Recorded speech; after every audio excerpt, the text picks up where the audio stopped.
بسم اللہ الرحمن الرحیم۔ اللہ کے نام سے شروع جو نہایت مہربان ہمیشہ رحم فرمانے والا ہے۔ آج کے اس سبق میں ہم انشاءاللہ قربانی کے متعلق احادیث مبارکہ اور فقہ کے تمام مسائل انشاءاللہ تفصیل کے ساتھ بیان کریں گے۔ اللہ تعالیٰ نے اپنے حبیب مکرم صلی اللہ علیہ وسلم سے مخاطب ہو کر فرمایا فَصَلِّ رَبِّكَ وَانْحَرْ، آپ نماز پڑھا کریں، اپنے رب کے لیے قربانی دیں۔ اللہ تعالیٰ نے قرآن کریم میں ارشاد فرمایا کہ ہم نے ہر امت کے لیے قربانی کرنا اس لیے مقرر کیا تاکہ وہ مخصوص جانوروں، اونٹ، گائے اور بکرے وغیرہ پر اللہ کا نام لیں، اور مزید فرمایا جس کا مفہوم یہ ہے کہ ہم نے قربانی کو اپنے دین کی یادگار بنایا ہے۔ اس لیے حدیث شریف میں موجود ہے کہ صحابہ کرام رضی اللہ تعالی علیہم اجمعین نے حضور نبی کریم صلی اللہ علیہ وسلم سے پوچھا کہ قربانی کیا ہے؟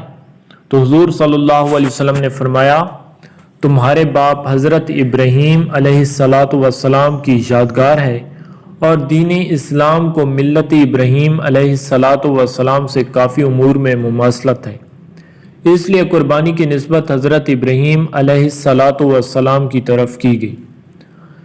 نیز دوسری وجہ مفسرین نے یہ بھی لکھی ہے کہ قربانی کے عمل میں حضرت اسماعیل علیہ السلام کے واقعے کو خاصا دخل ہے، اس لیے نسبت ان کی طرف کی گئی ہے کہ سنت ابیکم ابراہیم، قربانی کی فضیلت اس سے بڑھ کر اور کیا ہو سکتی ہے؟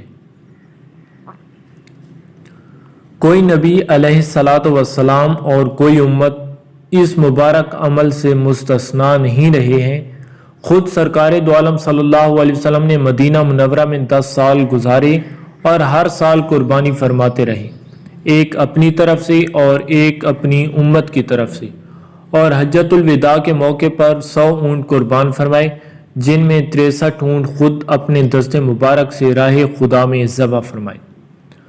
حضور صلی اللہ علیہ وسلم نے امت کو ترغیب دینے کے لیے اسی مبارک عمل کے فضائل بیان کرتے ہوئے فرمایا دونوں جہانوں میں رب العالمین کی رضا کا ذریعہ قرار دیا۔ آپ صلی اللہ علیہ وسلم نے فرمایا عید الاضحیٰ کے دن ابن آدم کا سب سے پیارا عمل اللہ تعالیٰ کے نزدیک قربانی ہے۔ قربانی کے جانور کے بدن پر پائے جانے والے ہر بال کے بدلے میں ایک نیکی ملتی ہے۔ جو شخص اس طرح قربانی کرے کہ اس کا دل خوش ہو، یعنی زبردستی یا مجبور ہو کر نہ کرے، اور ثواب کی نیت رکھتا ہو، ریاکاری، دکھاوا وغیرہ نہ ہو، تو یہ قربانی اس شخص کے لیے دوزخ سے آڑ بن جائے گی۔ اپنی قربانی کے جانور کو خوب کھلا کر قوی کرو، یہ جانور قیامت کے دن پلصراط پر تمہاری سواریاں ہوں گے۔ قربانی کا جانور اپنے کھروں سمیت کل میزان میں تولا جائے گا۔ قربانی کے جانور کا خون کا قطرہ زمین پر گرتے ہی قربانی کرنے والے کے سارے گناہ معاف ہو جاتے ہیں۔ اللہ نے اپنے حبیب مکرم صلی اللہ علیہ وسلم سے مخاطب ہو کر فرمایا فَصَلِّ رَبِّكَ وَانْحَرْ، آپ نماز پڑھا کریں اور اپنے رب کے لیے قربانی دیں۔ کتب فقہ میں قربانی کے لیے لفظ اضحیٰ استعمال ہوا ہے۔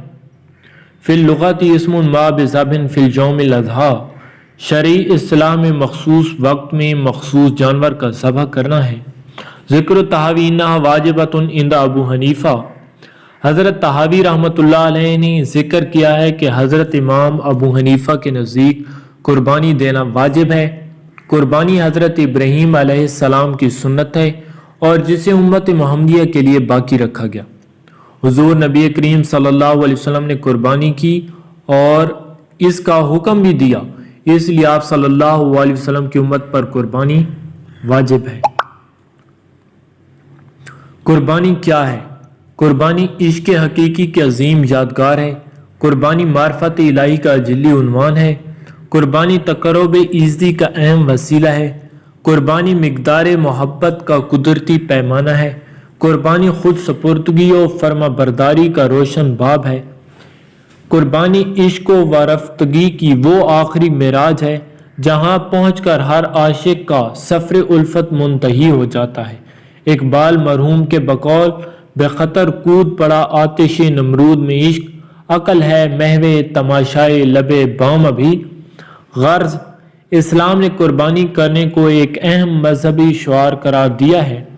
قرآن، احادیث اور کتب فتاوی اس کے احکام سے بھری پڑی ہیں۔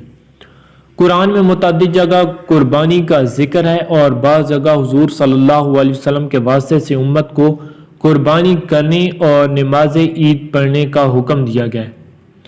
حجۃ الوداع میں حضور صلی اللہ علیہ وسلم اپنے دست اقدس سے 63 اونٹ ذبح کی اور 37 اونٹ حضرت علی کرم اللہ وجہہ سے اپنی ہی نیابت میں ذبح کرائے۔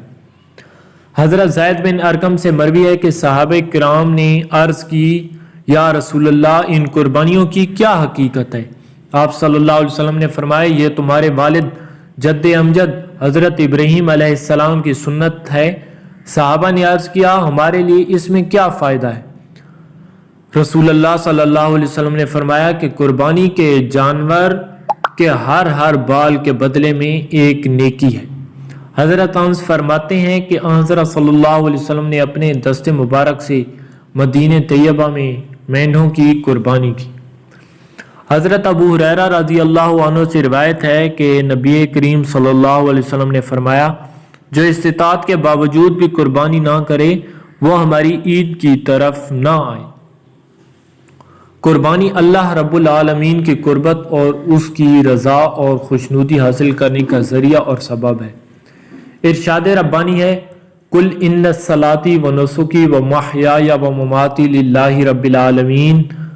اے حبیب صلی اللہ علیہ وسلم، فرما دیجئے کہ میری نماز، میری قربانی، میرا جینا، میرا مرنا اللہ کے لیے ہے جو تمام جہانوں کا رب ہے۔ قربانی کا ثواب بہت بڑا ہے۔ نبی اکرم صلی اللہ علیہ وسلم نے فرمایا، قربانی کے دنوں میں قربانی سے زیادہ کوئی چیز اللہ تعالیٰ کو پسند نہیں۔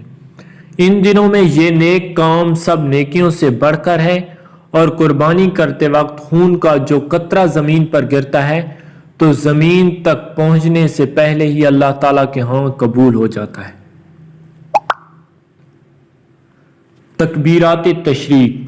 عرفہ کا دن ذی الحجہ کی 9ویں تاریخ کو فجر سے 13ویں ذی الحجہ کی نماز عصر تک ہر فرض نماز کے بعد فوراً بلند آواز سے ایک مرتبہ اللہ اکبر اللہ اکبر لا الہ الا اللہ واللہ اکبر اللہ اکبر وللہ الحمد پڑھنا واجب ہے۔ مرد، عورت، مقیم، مسافر، منفرد سب پر واجب ہے۔ عورتیں آہستہ آواز سے پڑھیں۔ ایام قربانی 10ویں ذی الحجہ کی فجر سے لے کر 12ویں ذی الحجہ کو سورج غروب ہونے تک یہ دن ایام نحر کہلاتے ہیں۔ وجوب قربانی کی بنیادی شرائط، یعنی کہ قربانی کے واجب ہونے کے لیے کیا شرائط ہیں؟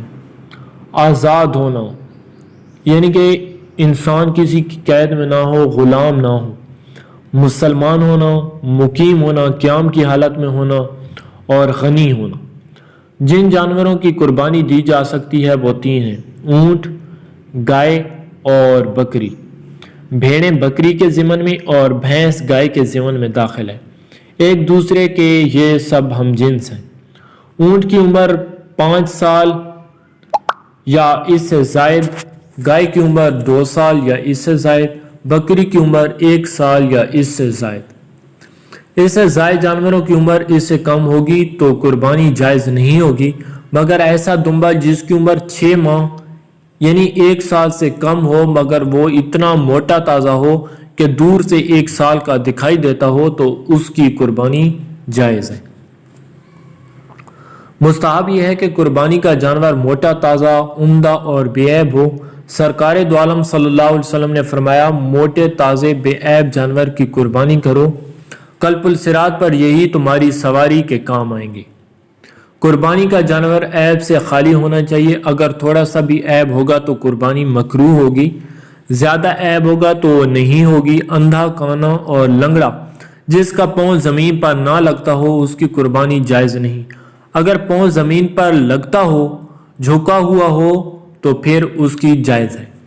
جس کی ناک کٹی ہو اس کی جائز نہیں، بھینگا، خسی داغا ہو یا جس کا دودھ نہ اترتا ہو ان سب کی جائز ہے۔ جس کے تھن کٹے ہوئے یا خشک ہوں اس کی قربانی ناجائز ہے۔ بکری کا ایک تھن خشک ہونا ناجائز ہونے کے لیے کافی ہے۔ گائے بھینس میں 2 تھن کا خشک ہونا ناجائز ہے۔ اب آ گیا گوشت کی تقسیم کے گوشت کو کس طرح تقسیم کیا جائے، کس طرح استعمال کیا جائے۔ قربانی کے گوشت کی تقسیم کی 3 صورتیں ہیں۔ تمام گوشت صدقہ کر دینا، گوشت کو 3 حصوں میں تقسیم کرنا، ایک حصہ اپنے لیے، دوسرا حصہ اپنے دوست احباب رشتہ داروں کے لیے اور تیسرا حصہ مساکین کے لیے۔ مستحب عمل یہ ہے کہ صدقہ کیے جانے والا گوشت کل مقدار کے تیسرے حصے سے کم نہ ہو۔ قربانی کے گوشت میں مذکورہ بالا تینوں صورتیں جائز ہیں، مگر تیسری صورت زیادہ بہتر اور موزوں ہے۔ قربانی کا گوشت آدمی خود بھی کھا سکتا ہے، دوسروں کو بھی کھلا سکتا ہے، چاہے فقراء ہوں یا اغنیاء، سب کے لیے جائز ہے۔ گوشت کے ساتھ ساتھ قربانی کی کھال اور یہاں تک کہ جانور کی رسی کو بھی صدقہ کر دیا جائے۔ پہلے دن قربانی افضل ہے، خصی بکرا کی قربانی افضل ہے، اندھے کانے لنگڑے کی قربانی جائز نہیں۔ ایسا جانور جو پاؤں پہ نہ چل سکے اس کی قربانی جائز نہیں۔ قربانی کے جانوروں کا دودھ قربانی سے پہلے حاصل کرنا جائز نہیں۔ اگر دودھ لے لیا اس کو صدقہ کر دے۔ قربانی کے جانور کو اپنے ہاتھ سے ذبح کرنا افضل ہے۔ جانور کے سامنے چھری تیز نہ کرے اور نہ ہی دوسرے جانوروں کے ساتھ ذبح کرے۔ قربانی کا گوشت خود بھی کھا سکتا ہے اور فقیروں کو بھی دے سکتا ہے۔ قربانی کے دن کے معمولات: عید کی صبح اٹھنا بہتر ہے، مسواک کرنا، غسل کرنا، خوشبو لگانا، اچھے کپڑے پہنا اور عید سے پہلے کچھ نہ کھانا بہتر ہے۔ نماز عید کے جاتے وقت عیدگاہ کی طرف اور رستہ اختیار کرنا اور واپسی پہ رستے کو بدل کر گھر واپس آنا، یعنی کہ رستے کو بدلنا اور جاتے وقت تکبیریں کہنا۔